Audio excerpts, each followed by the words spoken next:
Entonces, muy buenos días, me presento, soy Sebastián Montañez, estudiante de la licenciatura en Educación Física en quinto semestre.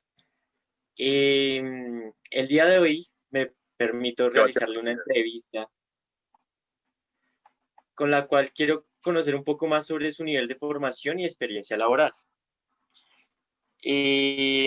Ahora bien, su merced está de acuerdo con que esto sea grabado. sí, por supuesto, claro que sí, Sebastián. Todo en aras de mejorar los procesos educativos del país y del mundo, ¿por qué no? Claro que sí, muchas gracias. Entonces empecemos. ¿Cuál es su nombre completo? Mi nombre de Sebastián es Jorge Humberto Arrieta. Mucho gusto, don Jorge. ¿Cuántos años tiene su merced? ¿Cuánto que, perdóname? ¿Cuántos años tiene su merced? Ah, ok, 53 años. ¿Cuántos años? Ok. 53, Se encuentra, sí, señor. Se encuentra casado, estado civil. divorciado. ¿Su merced tiene hijos? No, señor, no tengo hijos. ¿En qué lugar reside? Yo resido en Bogotá. Ok, listo, sí, señor. En cuanto a la formación académica, ¿en qué año inició su pregrado y cuándo lo culminó? Bueno, yo arranco, el pregrado lo arranco en el año 89 y lo termino a mediados del 94. O sea, eso en cuanto al pregrado de la licenciatura en la Universidad Pedagógica Nacional. Sí, señor. Sí, ahí en el 94 me graduó y eso en cuanto al pregrado. ¿Con qué otros estudios cuenta?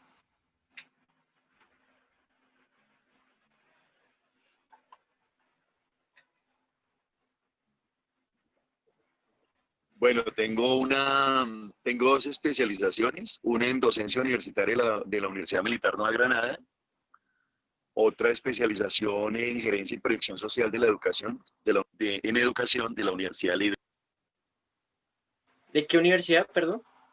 de la Universidad Libre de Colombia. Ok, sí, señor. ¿Y por qué estudió licenciatura en Educación Física en la Universidad Pedagógica Nacional? Bueno, el motivo básicamente es porque fui o soy deportista y encontré cierta afinidad, es decir, los deportistas encontramos de alguna manera un bastión en la educación física. Lo que pasa es que uno llega con un imaginario allí y se da cuenta después pues que no era lo que creía en relación al deporte, aclarando que a veces confundimos la educación física con el deporte y es una discusión que hay que dar, por un lado. Y por el otro, encontré alternativas también para contribuir en mi deporte en ese momento, que es el patinaje de carreras para ese momento. Encontré como de alguna manera un puente para poder ayudar a otras personas, porque yo como deportista detectaba ciertas situaciones que no estaban bien llevadas. Cuando uno empieza a estudiar la licenciatura, aunque repito, no es el tema del deporte, pues identifica que podría hacer cosas mejores. Además, porque yo ya me quedo, una vez que fui deportista, tengo la oportunidad de asumir la selección Bogotá por ahí en el año 90.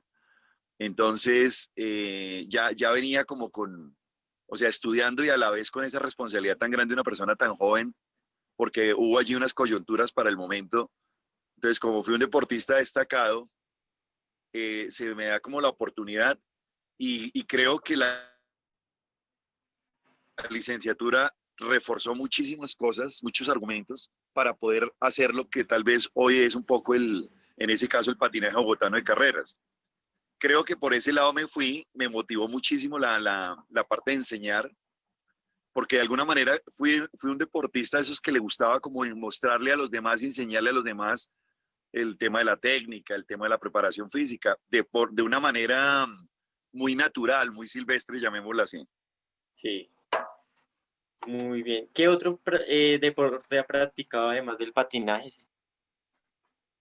Pues luego el patinaje empecé a hacer triatlón y en el triatlón me quedé unos años y ya últimamente lo que hago es mucha bicicleta y mucho trote. Trato de participar, o por lo menos en la presencialidad. Tuve la oportunidad de ir fuera del país muchos años y tuve el acceso a correr muchas maratones, carreras de 10 kilómetros, medias maratones, algunas de ciclismo, algunas de triatlón. Básicamente allí. Y los últimos años he descubierto una pasión sobre el squash. Entonces ahí estoy practicando un poco eso, que me parece muy interesante el squash y los deportes afines a raqueta. Sí, genial. En su paso por la Universidad Pedagógica Nacional, ¿cuáles fueron esas vivencias o experiencias más significativas en cuanto a la convivencia y a lo académico? Bueno,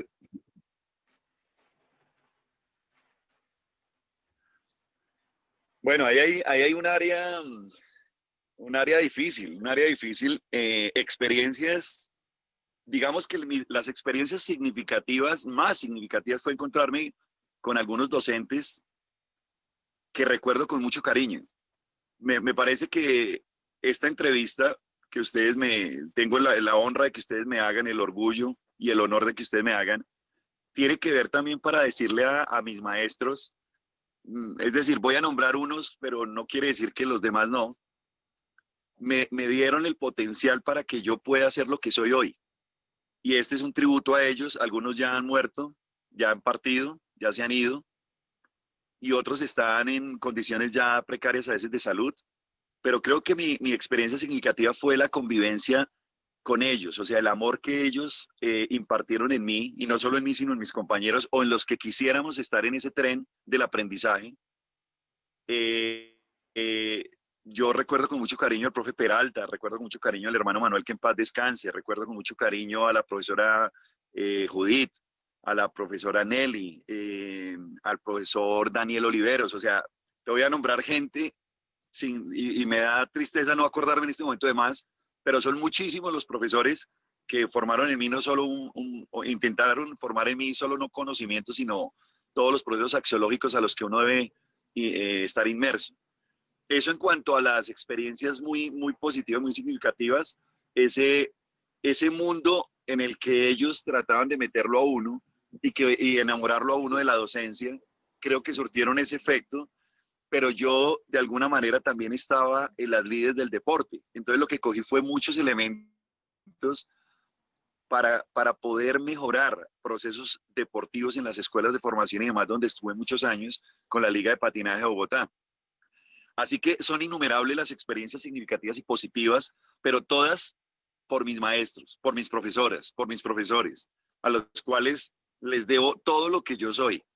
Definitivamente, los docentes tenemos la carga y la responsabilidad más grande de la sociedad, en el sentido de que formamos todas las profesiones. Me refiero con Claro. eso que en la primaria, en el bachillerato, estamos formando absolutamente todas las profesiones de alguna manera. Ya específicamente en la universidad, ya voy a hablar de la otra parte, sin querer decir que de aquí de lo positivo no se puede hablar mucho, porque son innumerables las muestras de bondad, de cariño, de entrega de todos estos docentes que he nombrado. Se me nubla en este momento la memoria, pero recuerdo con mucho cariño, es que desafortunadamente se me va el nombre del profesor de biología, que en paz descanse, el profe Vaca, Luis Alfonso, bueno, y los contemporáneos como Alfonso, como Luis Alfonso, como Gibson Useche, bueno, tantos que aportaron en mi formación, a los cuales desde acá les doy infinitas gracias por haber hecho un trabajo tan bueno, no solo conmigo, sino con muchas generaciones del país que optamos por estudiar la licenciatura. Las experiencias negativas a las que sí yo me quiero referir también no tienen que ver con la universidad propiamente, tienen que ver con el comportamiento. Yo estaba en absoluta contra de romper la universidad cuando hay los disturbios normales, que desafortunadamente tengo que decir que normales, que se formaban los jueves. Sí, O sea, a mí me dolía la universidad, me dolía que rompieran la universidad, me dolía que le rompieran el taxi al señor que iba pasando por la 72, que no tenía nada que ver con eso. Esa parte social, y desde aquí le incito a un mensaje de cariño y de paz a los mal llamados capuchos, a estas personas que no dan la cara. Esa es la experiencia negativa de la que también hay que hablar. Sé que pueden tener razón en algunas situaciones. No podemos ser ciegos ante la realidad nacional, pero Claro. la forma y nosotros formándonos pedagógicamente y como licenciados, no podemos permitir que la violencia se apodere de nosotros. No podemos permitir que una pared se derribe para volver eso proyectiles, porque entonces estamos generando más violencia. Esa parte me abatió siempre. Estuve en contra de ella. Tuve detractores por pensar de esta manera que hoy, a los 53 años, sigo manteniendo la postura que no es la forma, que no es romper el país, que no es romper la ciudad, que no es romper el Transmilenio, que no es romper las universidades, que no es agredir a la fuerza pública. La fuerza pública también tiene un papel importante en proteger, más no lastimar a la población, pero también nosotros tenemos que tener el derecho como ciudadanos de no agredir bajo ninguna circunstancia a los policías o al ejército o a la Fuerza Aérea o a la Naval o a los organismos de seguridad, lo que sea. Esta no es la discusión es que esa experiencia negativa me marcó, me marcó demasiado porque no era bien visto, no es bien visto, no es un buen proceder. Sin embargo, pues este no es el objeto de la charla, pero como experiencia negativa para mí también fue esa porque hay que decirles. Claro que sí, todo se vale, sí, señor. Y, ¿cuál fue su temática que abordó en el PSP, en el proyecto personal de la universidad? En mi, o sea, mi proyecto como persona, No, mmm, de grado. yo quería, mi proyecto de grado, ok. Sí, señor. Yo, como estaba, como les dije, como estaba inmerso en un deporte, allí llegó una alternativa de empezar a combinar ciertas situaciones con los patines. Me parece que yo desarrollé un proyecto que tenía que ver con los patines, ya te digo cuál es el nombre, pero también por otro lado, yo veía que la mujer, y esa es una preocupación que siempre he tenido, no hacía parte como de las actividades físicas y deportivas en ese momento del país, o sea, no es lo que es hoy. Ese camino se empezó a recorrer años atrás, entonces yo planteé un proyecto donde, donde se involucrara a la mujer de alguna manera en una reglamentación que pues yo mismo creé y me inventé sobre patines. Entonces combiné una actividad, o mejor, se llama Rolling Racket, que en algún momento se jugó y se jugó a nivel nacional unos años por ahí con algunos encuentros de universidades.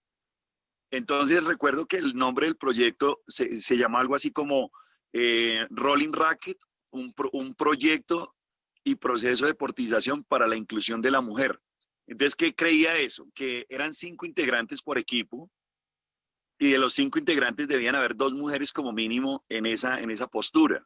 Y le aposté a eso para primero involucrar a la mujer en la actividad física, en los patines, en la conducción de más o menos, para que me entiendan, el rolling racket para ese momento era un hockey sobre ruedas, pero con otras variantes.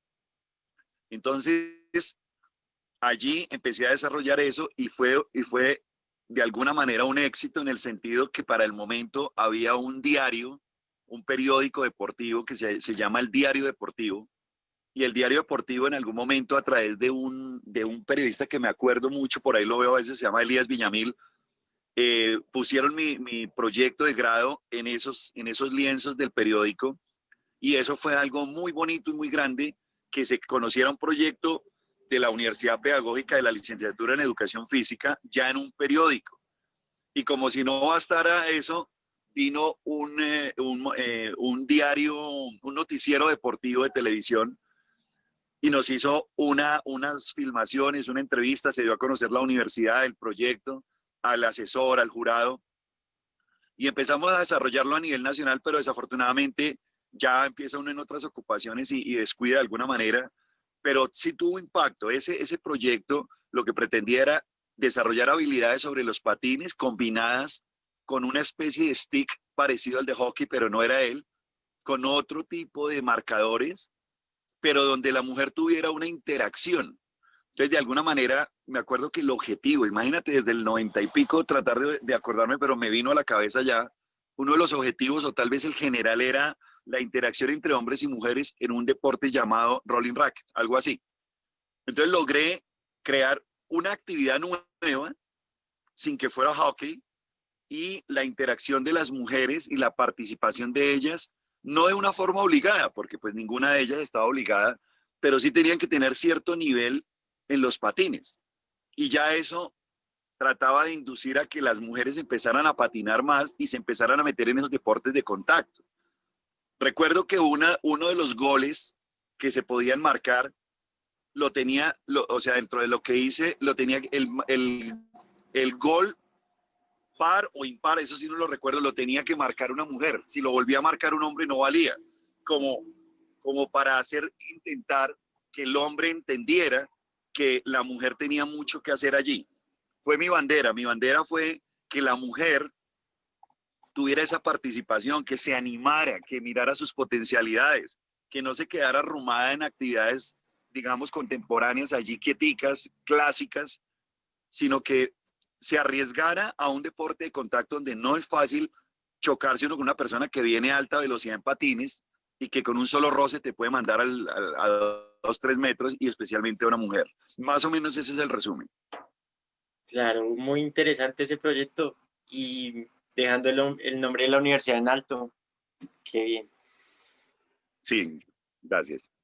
Y volviendo un poco a lo de los maestros, ¿a cuál maestro recuerda y por qué? O sea, especialmente a alguno. Sí, yo creo, yo fui un firme admirador de la política, de la filosofía del hermano Manuel. Él es una persona, fue una persona difícil, fue una que en paz descanse. Yo creo que él hizo historia en la universidad, pero él me llevó a unos estados de conciencia muy diferentes que yo no había encontrado con nadie. Me marcó en el sentido de ver el mundo y la naturaleza de una forma muy diferente. Me marcó en el sentido de no vivir bajo supuestos, cosas que empieza a descubrir uno a través de las lecturas, como Miguel Ruiz en Los Cuatro Acuerdos, como, bueno, tantos autores. Él impartió en nosotros esa filosofía a su manera, porque como lo menciono, no era una persona fácil de entender. Conmigo tuvo cierto feeling, pero el hermano Manuel dejó en muchas generaciones, y no solo él, muchos maestros a los que en este momento honro y me siento muy orgulloso de haber pasado por el claustro de la Universidad Pedagógica, y siempre será mi casa, y yo lo que pueda hacer por la universidad lo haré, como esta entrevista, en la formación de ustedes, las nuevas generaciones. Pero él logró, por ejemplo, decirme: lea esto, lea aquello, preocúpese por. Y eso tan sutilmente hace un ruido allí, que con los años tú empiezas a hacerlo y empiezas a creer que verdaderamente fue apropiado ese camino, por un lado, y por el otro, que profesionalmente el aporte fue enorme. Entonces, cuando uno de alguna manera empieza a quitarse esa basura con la que viene a la universidad de años y años de ahí para atrás, de cosas sociales que no tienen sentido, adorar, que no tienen sentido desde ningún punto de vista, y a través de la confrontación de la lectura y de la vivencia, empiezas a darte cuenta que fue muy indicado leer ciertos autores, ver ciertas películas. Creo que el hermano Manuel cambió en mí el dejar de ver un cine de violencia y de bala, tal vez de los gringos o de donde viniera, a empezar a mirar cosas que aportaran dentro de los valores de cada persona. Me proyectó la posibilidad de ampliar el margen de ser maestro. Claro, vuelvo y digo, a su manera, porque el hermano Manuel fue que hermano no tenía nada. Luis Martínez, Luis Eduardo Martínez, alias el hermano Manuel, no tenía nada de cariño ni de terciopelo. Lo contrario, nos confrontaba de tal manera que yo creo que más de uno quiso pegarle algún día, pero con el tiempo se da uno cuenta que era muy apropiado su discurso.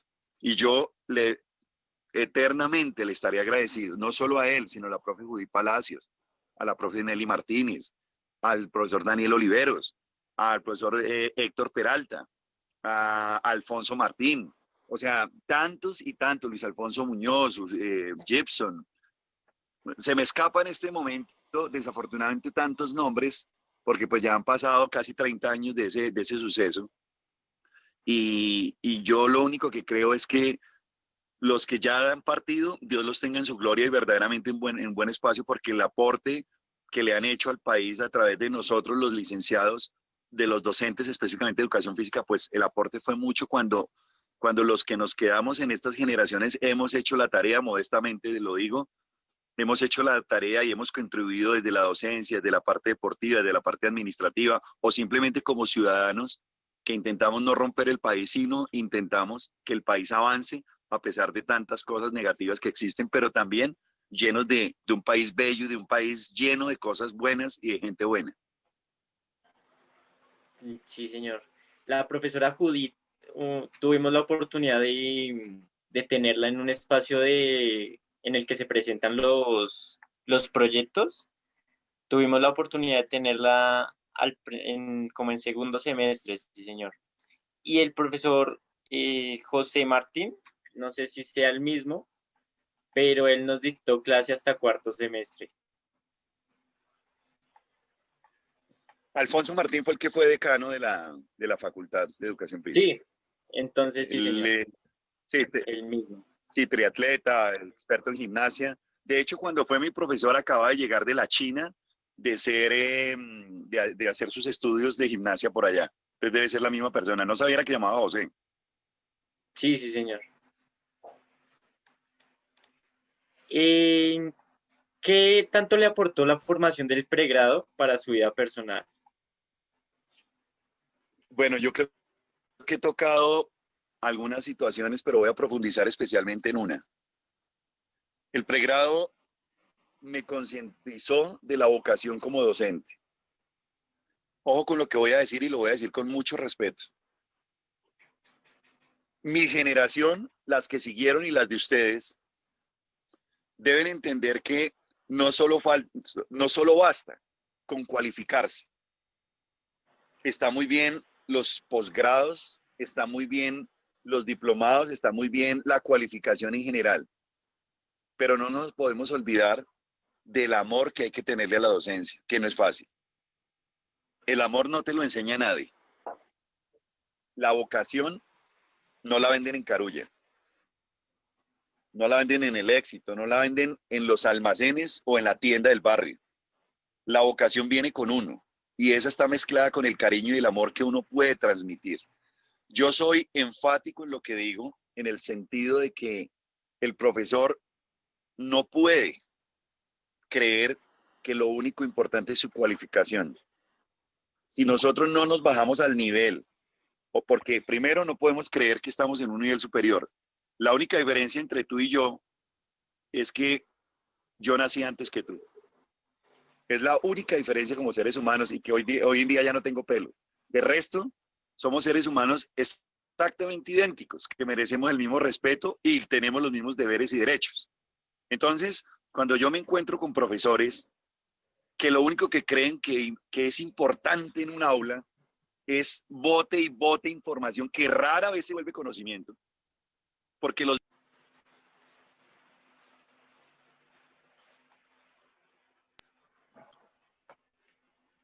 Entró ahí una llamada, discúlpenme.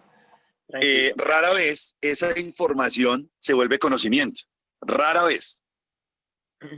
Entonces, aquí lo importante es creer que no hay que llenar el tablero de cosas que a veces el estudiante ni sabe qué es lo que se está haciendo. Es decir, cuando yo digo llenar el tablero, son verbos, son números, son músculos, lo que sea. Creo que más allá de la nota, más allá de la infamia de dejar a un estudiante con 2,9, porque para mí es una infamia, y defiendo esa posición, porque puede dañar uno el proyecto de vida por una décima. No somos una décima, no somos un número. No somos un número. Somos personas que debemos de alguna manera avanzar en lo espiritual, en lo humano, en tratarnos como en una sociedad un poco más con más respeto y más justicia. Y cuando yo veo al docente que se preocupa solo por llenar tableros y por sacar notas, pero no se preocupa por ti como persona, perdónenme aquí la expresión, pero la tengo que decir, le importa un carajo tus problemas, si ya eres papá muy joven, si tu mamá está muriendo de cáncer, entonces, ¿cuál maestro? Sí, cualificado, claro, eso está perfecto, pero ¿dónde está lo humano? ¿Dónde está esa situación allá interna? ¿Dónde está esa médula social de él? Y tenemos un alto porcentaje de profesores que solo piensan en sacar una nota, que solo creen que la educación está basada en entregar una nota a cada corte, sin importar quién se quede, quién no se queda. A mí me preocuparía como docente o como profesor o como maestro, de acuerdo al nivel que le den a ustedes a uno, que a mí se me queden muchas personas. Es decir, ese discurso está trasnochado. Uy, el profesor cuchilla, al que de 30 se le quedan 20 y los demás pasan con 3 raspando. Yo los invitaría a través de esta entrevista a leer al señor Víctor Frank. El señor Víctor Frank, sociólogo, pedagogo, escribió un artículo lindísimo que se llama Monstruos Educadicísimos. Y allí se plasma lo que estoy diciendo en resumen. No podemos seguir con una educación que lo único que le interesa son contenidos y contenidos y contenidos, y entonces yo hago mi checklist y yo ya cumplí. No cumplió. No cumplió porque no llegó al corazón de las personas, no llegó al corazón del estudiante. Yo a mis estudiantes les digo, ustedes no pueden salir al término del semestre siendo los mismos que entraron acá. Y con cosas sencillas de la vida. Con el comportamiento con su núcleo familiar, con sus papás, con sus hermanos, con sus hijos si los tiene, con su esposa si la tiene o su novia, con el núcleo social que a uno lo rodee, es cuando debe haber más responsabilidad, porque si yo en lo mínimo soy, en lo máximo seré. Así que cosas tan importantes como escuchar la razón del estudiante, por qué no presentó el trabajo, por qué no pudo asistir al parcial. Me está diciendo que Zoom tiene un límite de tiempo, me acaba de salir. No, pero ahí nos regaló más tiempo. Entonces, yo quiero dejar un mensaje claro acá, y es que el deber y la obligación de nosotros, los que asumimos este potro de la educación a través de la docencia, va más allá de votar y votar información. Que el conocimiento de pronto sea más pequeño que tanta información y le estamos dejando más herramientas al estudiante que una cantidad y una nebulosa allí enorme de información que a la final no sirve para nada. Y apelo al modelo pedagógico más importante que puede tener la educación. Y no está basado en ningún autor, está basado en cada uno de nosotros. Para mí el mejor modelo pedagógico que puede existir es el ejemplo. Cuando el estudiante ve que su profesor llega en la hora que es, que asiste, que tiene preparada su clase, que es justo con la nota, que es un ser humano espectacular, que es ético, que no se aprovecha de su postura como docente para enamorar a la niña. Porque esto hay que decirlo también. Cuando yo soy una persona íntegra y más bien le dejo al estudiante que mejore la situación personal y la situación del país, ese docente es el que tengo yo que tener en mi cabeza. Yo quiero dejar acá claro que es fácil cuando uno siente amor por esta profesión. Cuando uno no siente amor es muy complicado, pero también apelo a una frase de Steve Jobs, este genio, y el tipo decía, si quieres tener a todo el mundo contento, vende helados. Pero nosotros sí podemos vender helados espirituales. Nosotros sí podemos hacer la diferencia y que cada estudiante que venga a nosotros tenga una galaxia de posibilidades. Nosotros somos los primeros motivadores. Por eso nosotros no somos dictadores de clase. Nosotros somos facilitadores del conocimiento. Cuando asumimos ese rol y ese papel con responsabilidad. Muchas gracias, sí, señor. Y ¿Qué aportes haría al plan de estudios de la Universidad Pedagógica? Bueno, yo tuve la oportunidad y la fortuna.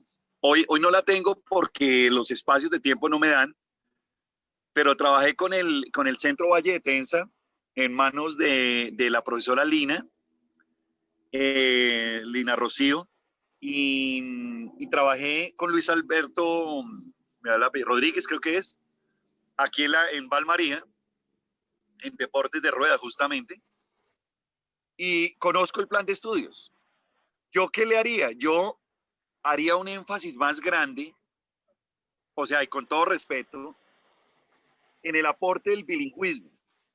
Yo tengo la fortuna de otro idioma por las vivencias afuera, y trato de impartir mis clases tanto en la Universidad Libre como en el Ejército donde trabajo en inglés, pero también puede ser otro idioma.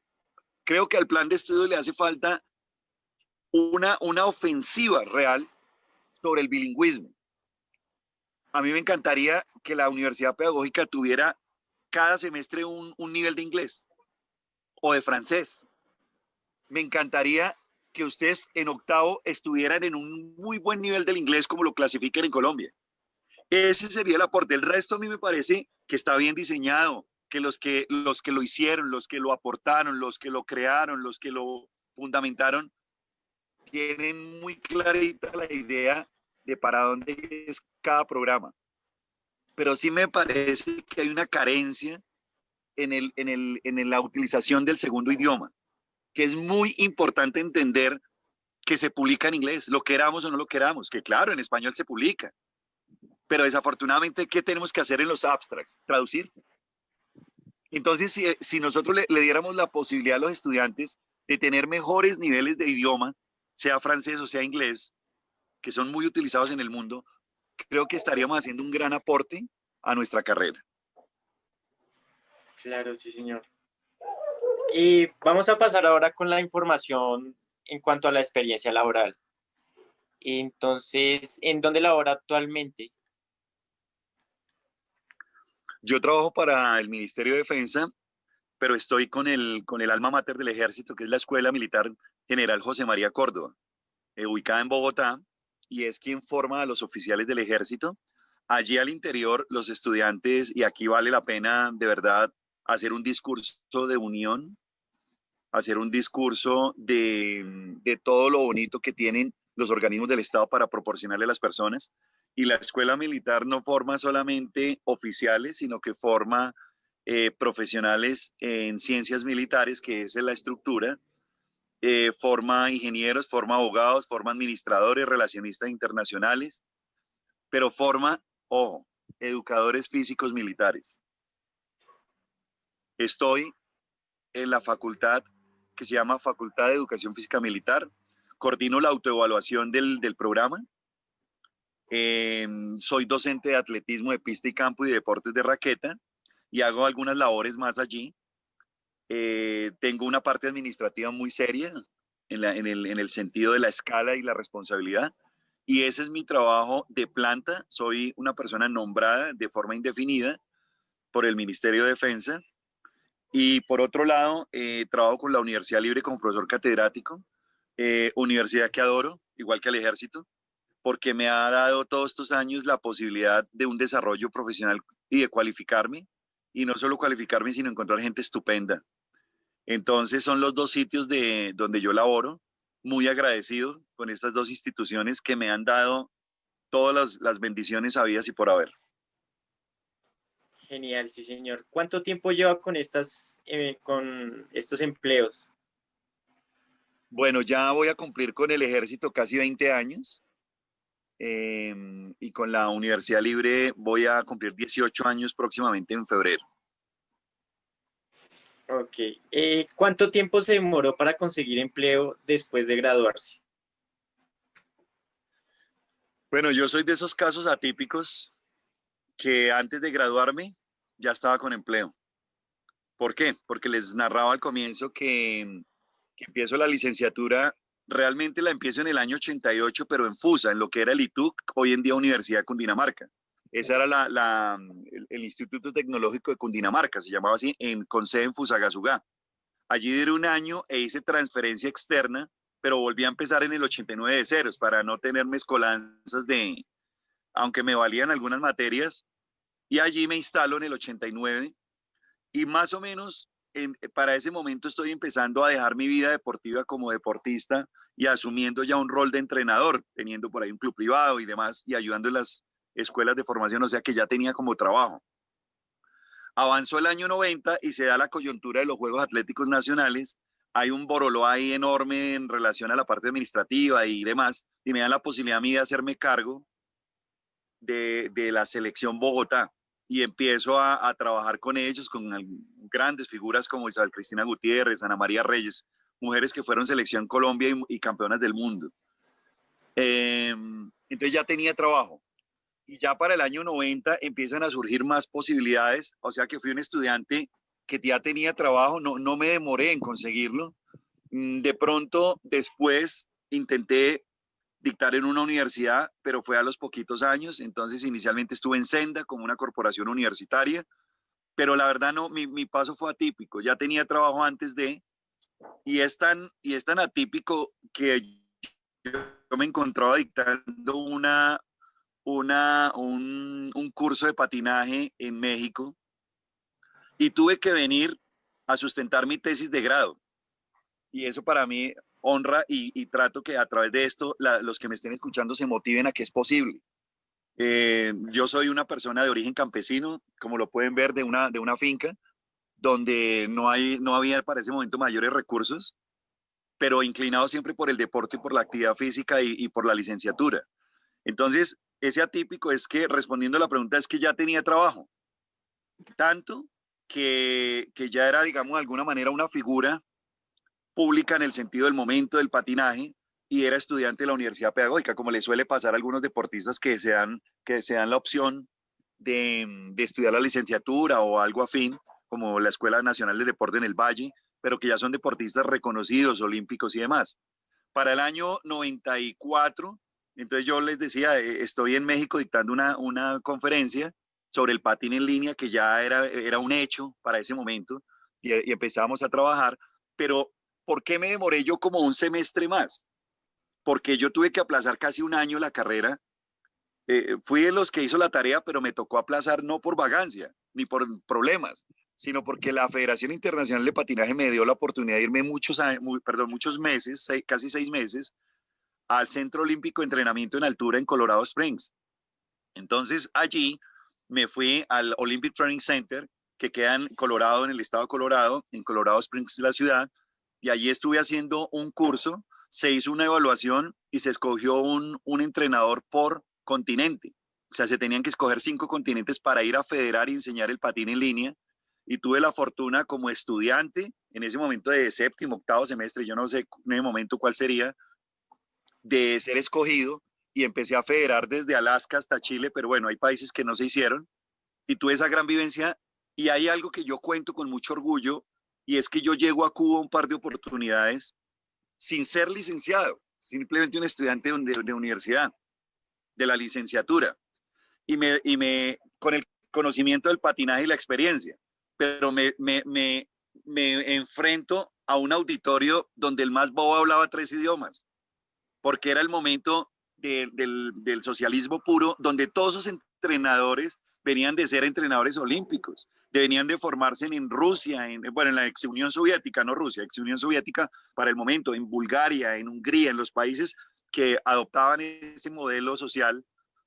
Y era increíble que yo, un licenciado de séptimo, octavo semestre, estuviera frente a personajes que ya habían escrito libros, pero que no sabían de patinaje. Era la única diferencia. Pero imagínense yo exponiendo un proceso fisiológico cuando habían doctores en fisiología allí. Y que al final, carta que guardo con mucho cariño en mi casa, al final me diga la Federación Cubana de Patinaje, hemos considerado su trabajo como excelente. No, no soy Jorge Arrieta, es la Universidad Pedagógica, es el país en ese momento, que es la bandera que yo insto a que todos tengamos.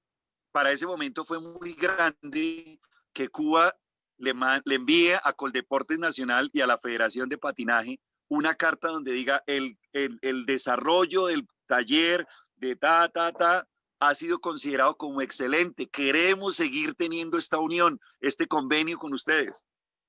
Entonces yo decía, bueno, y perdónenme, aquí menciono a Dios, pero no lo puedo dejar de mencionar en todas mis actuaciones, Dios en todas mis actuaciones.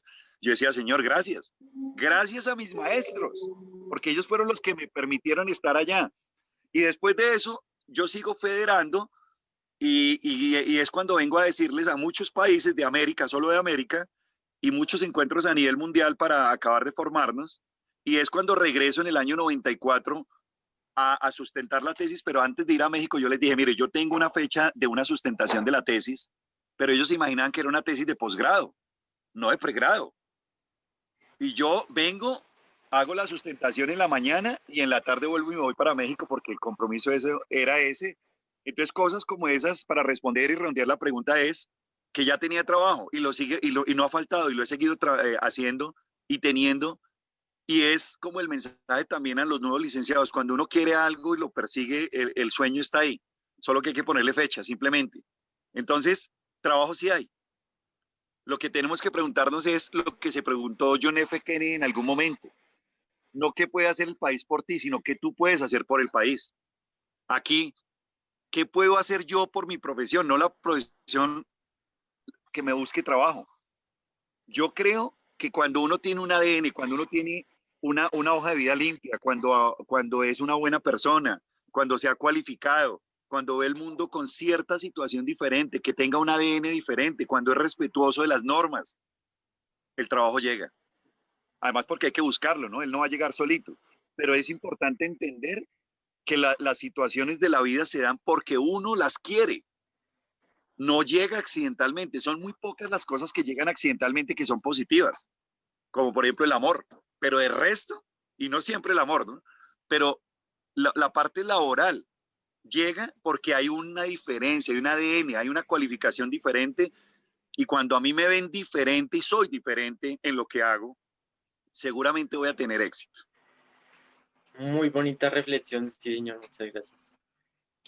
¿Cuáles Gracias. son las finalidades de la institución o empresa en la que labora?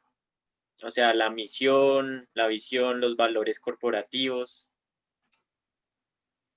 Sí, voy a resumírtelo que el Ejército Nacional reza en la misión formar cadetes y alféreces como futuros comandantes del Ejército Nacional, con sólidos principios y valores. Allí se enmarca la visión, de alguna manera te la acabo de resumir, y la misión, la visión y todo a lo que le apunta. Lo que queremos es que el futuro oficial del Ejército sea una persona llena de principios y valores, que respete la Constitución, pero también que sea profesional, como lo estamos siendo. Y es un motivo de orgullo que muchos de nuestros estudiantes que han pasado por nuestras aulas como cadetes y alféreces, que son grados que ellos tienen en la escuela de formación, hoy en día ostentan ser doctores en educación. Acabamos de salir de una visita de pares académicos esta semana en la escuela militar donde se estaba reacreditando la institución y qué sorpresa cuando yo veo que uno de los pares académicos es un mayor de la policía, un experto en educación. Entonces, lo que quiero con este mensaje es crear la conciencia de que el ejército, la policía, las Fuerzas Armadas, los organismos de seguridad no están para disparar solamente o para gritar. Son imaginarios que se tienen, son personas que se han formado, que se siguen formando, que tienen esa oportunidad. Entonces, esa misión ha cambiado mucho porque de alguna manera el militar y el policía de Colombia hoy en día es cualificado, es instruido, es capacitado en derechos humanos y demás. Entonces, por allí va la misión, la visión de todas estas fuerzas. Y con relación a la Universidad Libre, también de alguna manera reza es decir, es una política de conservación del país muy pluralista. Ojo con eso, donde permiten todas las vertientes sociales, pero siempre y cuando le apuntemos al repunte del país. La Universidad Libre allí intenta que los que estamos inmersos y los que somos egresados, porque yo también soy egresado de los programas de posgrado, apuntemos a la consolidación real y a la conservación de la naturaleza como un bien y un patrimonio mundial. Teniendo en cuenta esto que nos acaba de comentar, ¿considera que su proyecto de vida se relaciona con, o sea, con lo que es Total, actualmente? Total, total, y si no, créeme que pongo una ferretería. Claro, Yo no nací para vender hierro y ladrillos. Yo nací, y por eso te contesto de esta manera, admiro a los que tienen la ferretería, admiro a los de las droguerías, pero no podría estar allí. Dios nos pone a cada uno en un lugar, pero yo sí creo que mi nivel, mi formación profesional y humana apuntan a que se relacionen. Y también creo que, como lo dijo Borges, cuando haces lo que quieres no eres un desempleado. O sea, que cuando yo hago lo que no me gusta, para lo que no nací, sí soy un desempleado. Para mí, mi trabajo no es un trabajo. Para mí es exquisito cada día intentar impartir conocimiento, escuchar a los estudiantes, que me escuchen porque yo también tengo tristezas y tengo dolores y tengo alegrías y mostrarme como un ser humano simplemente como te mencioné, que nací antes que tú, eso es todo. Pero aquí lo importante es que sí se relaciona mi formación profesional, lo que escogí con mi persona, con el ser humano que es dentro de mí creyente, respetuoso de la norma, de la naturaleza, de los animales, del ser humano y de las actitudes. Y también hay que ser respetuoso de la diferencia de género, de la diferencia sexual, estar en contra de la violencia contra la mujer, estar en contra el tráfico, estar en contra también contra la corrupción, estar en contra, pero de alguna manera siendo coherente con la formación que es tu pregunta y lo que yo estoy desarrollando como persona. Porque si yo no pongo el ejemplo, si yo no soy el ejemplo, no puedo exigirlo. Por eso les decía, el mejor modelo pedagógico que podría existir es el ejemplo. El ejemplo, si somos personas íntegras en el sentir y en el entendido de no ser incoherente con alguna de las áreas vitales que nos rodean, pues creo que voy a tener una vida a plenitud. Así que sí, totalmente en coherencia y en plenitud con mi formación profesional y lo que soy como persona. sí, señor. La formación recibida en el programa le ha sido significativa para su desempeño profesional. Total, total. Yo creo que allí tuve las bases de un Germán Aranda en el entrenamiento deportivo, de un Daniel Oliveros en la biomecánica, porque él me la dictó. De allí, en lo que yo después fui a desarrollar fue total. O sea, fue importantísimo, pero también los seminarios, también el aporte del bilingüismo, que era ahí como medio, más bien fue por mi cuenta después, por la situación de verse en un aeropuerto internacional tan chiquito en edad y decir, ¿para dónde cojo? Eso me hizo también replantear cosas, pero allí en la universidad, por supuesto que el pregrado me aportó todo lo que soy. Por eso reitero, discúlpeme hasta el cansancio, eternamente agradecido con mis profesores, eternamente orgulloso de mi universidad, eternamente orgulloso de mi formación, porque también esa es otra cosa, el estudiante tiene que hacer la tarea. Esto no es responsabilidad solo de la parte administrativa o del profesor. Si el estudiante no hace la tarea, no hay nada que hacer. Resumiéndolo, para besarse necesitan dos bocas. La boca del docente y la boca del estudiante para que se entienda que el beso sabe bien. Es muy importante que yo vaya a la universidad a estudiar, no a romperla. Es muy importante que yo vaya a la universidad a capacitarme y a exigirle también al docente que dicte la clase completa. Y no se puede poner bravo, a exigirle que tenga planeación. Porque es que no es solo el estudiante el que tiene que dar, el docente también tiene que ser responsable de su actuar. Entonces, definitivamente, la capacitación que tuve, la visión, mire lo importante que fue, por ejemplo, conocer a docentes que se habían formado fuera del país como Alfonso. O sea, a uno de estudiante le queda ahí eso, le queda eso, el viajar, el tener otro idioma, el ser persona. Entonces, es muy importante también que el estudiante busque esas maneras de, y yo definitivamente la intenté buscar sin ser el estudiante maravilla. No era el del 4, yo era como el del 3-5 por ahí. No era el más brillante. Compañeros míos eran súper brillantes. Y yo estudiaba el doble, pero sacaba menos nota. No sé qué pasaba ahí en el momento con mi inteligencia, pero también tuve la fortuna de ver la vida diferente y gracias a Dios las cosas están bien. Pero tuve compañeros también excelentes, gente muy estudiosa, muy dedicada, pero también que creo que eso generacionalmente no ha desaparecido, los que van por ir.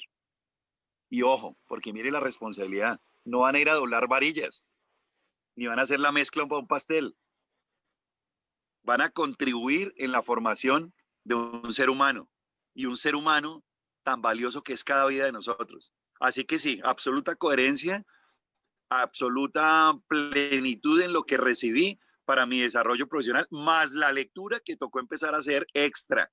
No me puedo quedar con lo que el docente me dice. Y eso me abrió espacio a muchas cosas diferentes, no solo de la carrera. Tuve una profesora, que se me va el nombre, que, me, que de alguna manera me invitó a escribir poesía. Mire que podría hacer eso como aislado, y no, no es aislado. Nosotros como docentes tenemos el deber de escribir a diario, de leer a diario.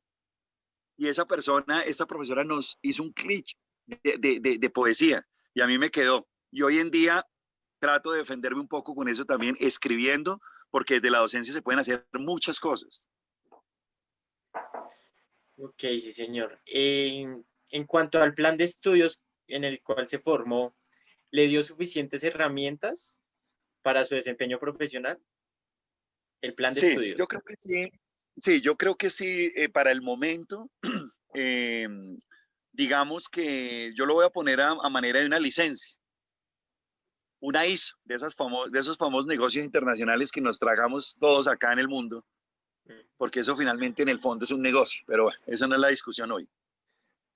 Vamos a suponer que el plan de estudios para el momento me licenció a mí los 10, 15 siguientes años, pero ya después empecé a ver que si yo no hubiera leído, que si no me hubiera actualizado, que es lo que desafortunadamente pasa con los maestros, que no nos actualizamos, que no hacemos la tareita juiciosos, entonces es fácil voltear a mirar el plan de estudios y decir, no, es que allá no me dieron.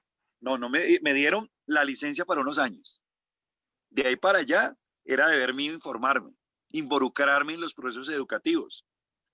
Así que para el momento me aportó suficiente y creo, si no estoy mal y poniéndolo en un porcentaje, creo que en un 80% me sigue aportando mi formación allá, porque fue tan valioso, porque era tan importante lo que se hacía y cómo se hacía, que para ese momento el nombre sí tenía, el nombre de una persona tenía mucha importancia. Y veía maestros muy empoderados de su conocimiento y muy empoderados. Pocos fueron los que uno dice, aquí salí siendo el mismo. Creo que el aporte fue enorme, fue significativo, pero entonces también uno como profesional después tiene que tener el deber y la obligación de seguir actualizándose, y si no, no hay nada que hacer. Claro, sí, señor. Ya para finalizar, ¿cómo ha sido el desarrollo de sus clases o actividades, teniendo en cuenta la situación actual de la pandemia? Bueno, en el ejército, en la escuela militar, exactamente nosotros seguimos en la virtualidad los 2 semestres, es decir, desde marzo a junio, la escuela militar no paró nunca, tal vez por una condición de donde pueden tener a los estudiantes inmersos, porque ese es un internado, por así decirlo. Así que se desarrolló con una plataforma que se llama Blackboard, que la supieron implementar muy bien y no dejaron caer el plan de estudios. Y el siguiente semestre lo mismo. Así que todo estaba diseñado para tener continuidad y que nadie saliera afectado a pesar de tantas cosas que pasaron. Y por otro lado, la Universidad Libre, en una política muy parecida también, lo que optó fue por cancelar las prácticas. Entonces, nos dio la oportunidad a los maestros de desarrollar otras áreas, otros campos académicos, donde se necesitara la parte teórica únicamente a través de talleres y demás. Entonces, estas dos instituciones me parece que lo supieron hacer, uno con una plataforma que se llama Blackboard y la Universidad Libre con Teams. Entonces, como que no se vio el desbalance. Sin embargo, eso nos da la posibilidad de crear una estrategia para el siguiente semestre que ya se creó, y lo que se va a hacer es poner a los estudiantes en diferentes componentes desde la práctica. Recuerden que yo allá también dicto atletismo de pista y campo. Entonces, lo que vamos a hacer es respetar los protocolos, y van a haber grupos de 10 o 12 personas máximo y se van a atender cada hora y media en los grupos que lleguen. Así que esto nos ha permitido también de alguna manera tener alternativas de cambio y empezar a mirar por dónde hacemos las cosas. Ok, sí, señor. En cuanto a esto, ¿se han generado problemas de conexión, que algún estudiante no se pueda conectar? ¿Y cuáles han sido como las variantes para estos estudiantes? No, muchísimo. O sea, los problemas de conexión han sido enormes, enormes. Eh, no tanto por lo que te digo de las plataformas educativas, sino por las desafortunadas posiciones del estudiante, en el sentido de que a veces no se tiene un suficiente internet o por lo menos no de buena calidad. Pero no solo el estudiante, fíjate que yo tuve problemas de conexión en Bogotá y me tocó cambiar el operador porque no me daba abasto. Entonces, eso me permitió ponerme también en el lugar del estudiante. Claro. Cuando a uno le pasa, ahora, a lo que hay que llegar es a que no me pase a mí para entender al otro. Pero claro, problemas de conectividad sí hubo bastantes, estudiantes que no se conectaban, pero quedaba la alternativa de grabar la clase. Entonces, cuando uno graba la clase, el muchacho tiene la posibilidad después de reproducirla cuando su internet se mejore. Pero claro, estamos en vías de mejorar muchas cosas. Sí, claro, sí, señor. Don Jorge, muchas gracias por su tiempo, Solo por Jorge, permitirme realizar la entrevista. solo me Señor, pueden decir Jorge. Don Jorge me acuerda a una abuelita que me dice don Jorge. qué pena, Jorge. No, tranquilo. Con Muchas mucho gracias gusto por y este tiempo, por permitirme conocer un poco más de su experiencia, de su labor, por dejar el nombre de la universidad en alto, gracias. y que es un placer. Muchas gracias. Bueno, un orgullo también poder contribuir en estos espacios para la universidad y para la educación de Colombia. Muchísimas gracias y aquí a la orden, presto a lo que necesiten. Muchas gracias, perdón, Jorge. Bueno, un abrazo. Listo, Jorge nomás. Sí, Bueno, señor. muchísimas gracias. Un abrazo para todos. Dios los bendiga. Gracias, sí, igualmente. Sí, señor.